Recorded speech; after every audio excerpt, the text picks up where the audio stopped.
मैंने कैसे शुरुआत की या स्कूल में थोड़ा सा दिमाग में था, तो हाँ, स्कूल में थोड़ा सा कहीं सोचा था, कहीं शायद पढ़ लिया होगा, कहीं सुन लिया होगा कि नहीं IAS ऑफिसर नाम की कोई चीज़ होती है।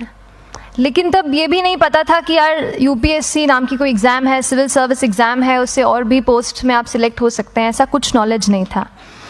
जब मैं अपने कॉलेज लेवल में आई, जब कॉलेज में एडमिशन लिया, मैंने भोपाल से ही प्राइवेट इंजीनियरिंग कॉलेज से केमिकल इंजीनियरिंग किया है, और उस दौरान मुझे जब मैंने सोचना शुरुआत की कि क्या बनना है, कंटेम्पलेट किया कि एग्जैक्टली क्या करियर चाहती हूँ, तो लगा कि यार कहीं जो पुरानी ड्रीम थी, एक जो सपना था, वो अभी उसको सामने लाना चाहिए।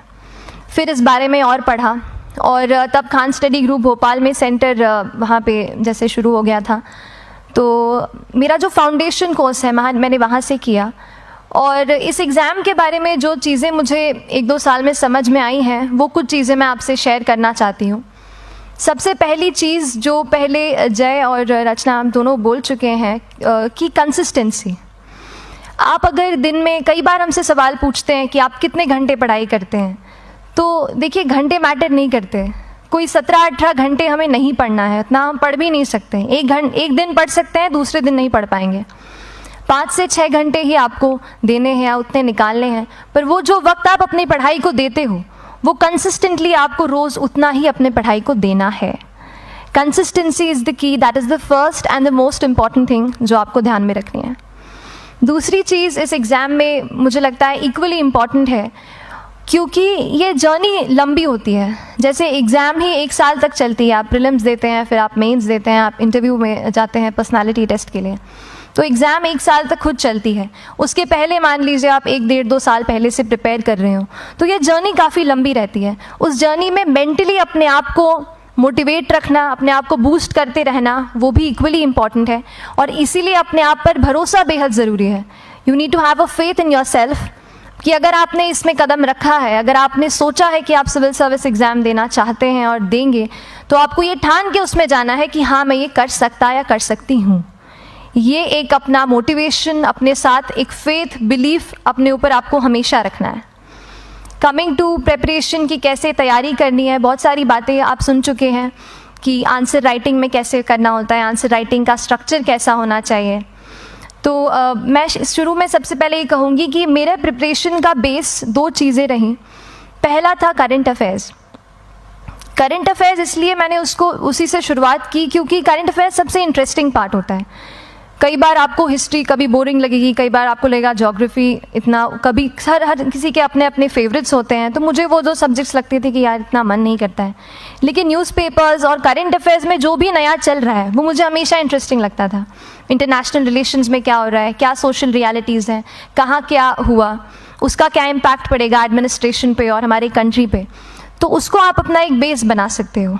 आप करंट अफेयर्स बेस्ड प्रिपरेशन कर सकते हैं, इसलिए भी क्योंकि अगर आप मेंस एग्ज़ाम देखेंगे तो काफ़ी डायनामिज्म आ गया है, केवल प्रीलिम्स में नहीं बल्कि जनरल स्टडीज़ पेपर 2, पेपर 3 में भी आप देखेंगे कई सारे ऐसे सवाल हैं जो करंट इवेंट्स से इंस्पायर्ड होते हैं, उन पे बेस्ड रहते हैं। तो जब आप न्यूज़पेपर बेस्ड, करंट बेस्ड पढ़ाई करते हैं तो वो आपका प्रिपरेशन वहाँ से भी कवर हो सकता है। दूसरी जो चीज़ मैंने जिस पे बहुत फोकस किया वो थी आंसर राइटिंग। तो आंसर राइटिंग का, जैसे खान सर बता रहे थे कि आंसर राइटिंग की प्रैक्टिस बहुत की, तो उसके पीछे मेरा ये था कि जब मैं हमेशा प्रीलिम्स का कोई भी पेपर टेस्ट देती थी, हम मॉक टेस्ट देते हैं, तो मॉक टेस्ट देती थी तो हमेशा मेरे मार्क्स करीब 90 to 110, 120, इससे ऊपर मेरे कभी मार्क्स नहीं जाते थे। तो मुझे हमेशा ये डर था कि यार प्रीलिम्स में कहीं मेरा कुछ, क्योंकि कट ऑफ भी इसी कुछ रेंज में जाता है, तो हमेशा लगता था कि यार कुछ गड़बड़ यहाँ ना हो जाए। लेकिन जब मैंने आंसर राइटिंग की और मेंस एग्ज़ाम के बारे में जाना, तब मुझे लगा कि आंसर राइटिंग एक ऐसी चीज़ है, मेंस एक ऐसा फेज़ है सिविल सर्विस एग्ज़ाम का जहाँ पे आप अच्छे से तैयारी कर सकते हैं। And if you have written the answers, if you know कि you have covered the points well, if you have included उसमें कुछ आपने facts, international reports, government schemes, आपने कुछ ऐसे उसमें सॉल्व भी डाला है, तो जो रिज़ल्ट आएगा वो सेटिस्फैक्ट्री ही आएगा, अच्छा ही आएगा। तो मेंस एक ऐसा पार्ट है जिस पे आप काफ़ी बैंक ऑन कर सकते हो। मैं जब पर्सनालिटी टेस्ट भी मैंने दिया, तो इस बार भी आप नंबर्स देखेंगे तो आसपास की रैंक के हिसाब से मेरे नंबर्स उसमें कम हैं, लेकिन it is just the general studies and the answer writing part, जो मेंस के जो वो है मार्क्स हैं या मेंस का जो एक फैक्टर रहा, वो मेरे लिए सबसे ज़्यादा इंपॉर्टेंट डिसाइडिंग फैक्टर रहा है। तो अपना एक्सपीरियंस यही बताऊंगी कि आंसर राइटिंग पे आप विशेष फोकस कीजिए। जैसा स्ट्रक्चर आपको बता ही चुके हैं कि इंट्रोडक्शन में कैसे आपको शॉर्ट रखना है, बॉडी एंड देन कंक्लूजन, उसमें छोटी चीज़ जैसे मैं अभी मेंशन कर रही थी, आप एक इंश्योर कीजिए कि देखिए जो भी एग्जामिनर आपकी कॉपी चेक कर रहे हैं वो दिन में 10, 15, 20 कॉपीज़ चेक कर रहे हैं, तो उन सब से आपको अलग कैसे आप अपनी कॉपी दिखा सकते हो, ये चीज़ आपका प्रेजेंटेशन और आप जिस तरीके से आंसर लिखते हो कंटेंट को, वो मैटर करेगा। आप इंश्योर कर सकते हैं कि आपके आंसर में कुछ फैक्ट्स, गवर्नमेंट की स्कीम्स, कुछ कमिटीज़ बैठती हैं, जैसे एक प्रिवेसी पे justice BN Shri Krishna committee की रिपोर्ट आई है, तो आप मान लीजिए आपको कोई प्रिवेसी पे सवाल आ गया तो आपने उन कमेटी का नाम कोट कर दिया। ऐसे बहुत सारी कमिटीज़ होती हैं। कुछ इंटरनेशनल रिपोर्ट्स आते हैं, वो आप उनको इनके बारे में लिख सकते हैं।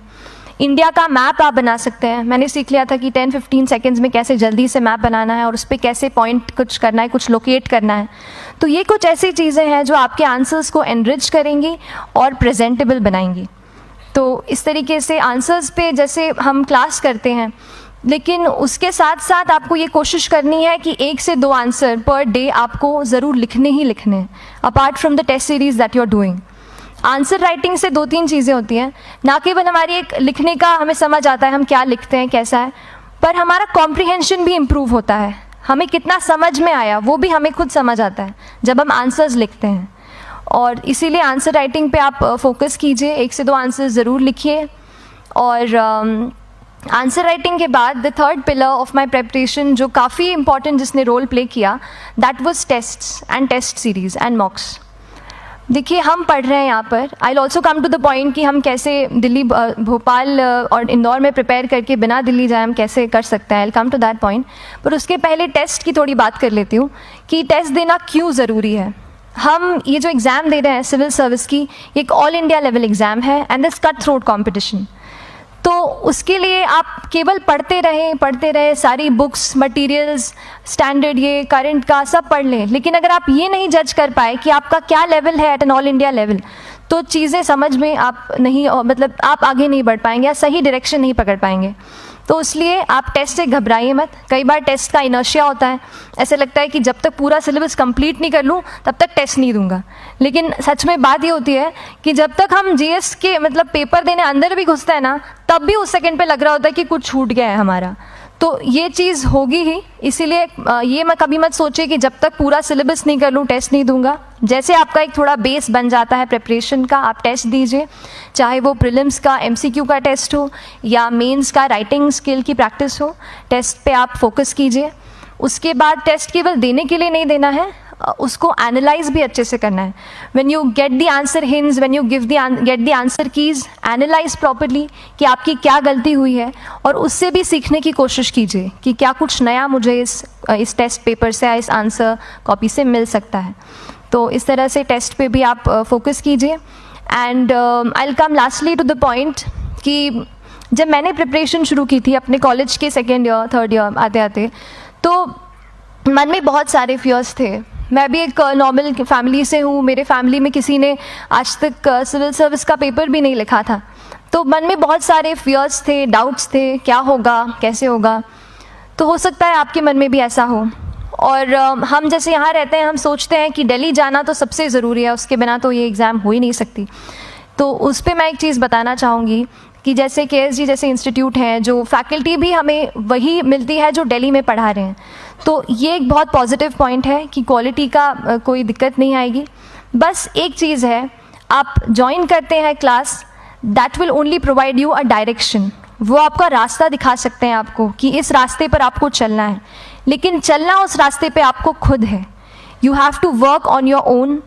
कभी ये मत सोचिए कि मैं वहाँ नहीं जा पा रहा हूँ तो नहीं हो सकता, यहाँ है, तो हम एक्सक्यूज़ेस बनाते हैं। कई बार चैलेंजेस आते हैं। तो मैंने कॉलेज के साथ प्रिपरेशन की, तो उसमें भी काफ़ी दिक्कत आती थी। कभी कभार कॉलेज की एग्ज़ाम होती थी तो इसमें मैं अपना उतना वक्त नहीं दे पाती थी।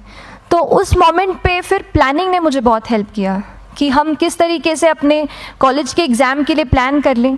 जैसे मैंने इंजीनियरिंग की है और मुझे पता है कि हम इंजीनियर्स 1 महीने से ज़्यादा पहले से पढ़ते नहीं हैं। पढ़ते हैं क्या? तो वो चीज़ आप ध्यान रख सकते हो, उसको अपना स्ट्रॉन्ग पॉइंट बना सकते हो। 1 से 1.5 महीना जब exam is approaching, I use to plan my entire syllabus का प्रिंट आउट निकाल के I use to make my notes, उस तरीके से उसको मैं उसको संभाल लेती थी।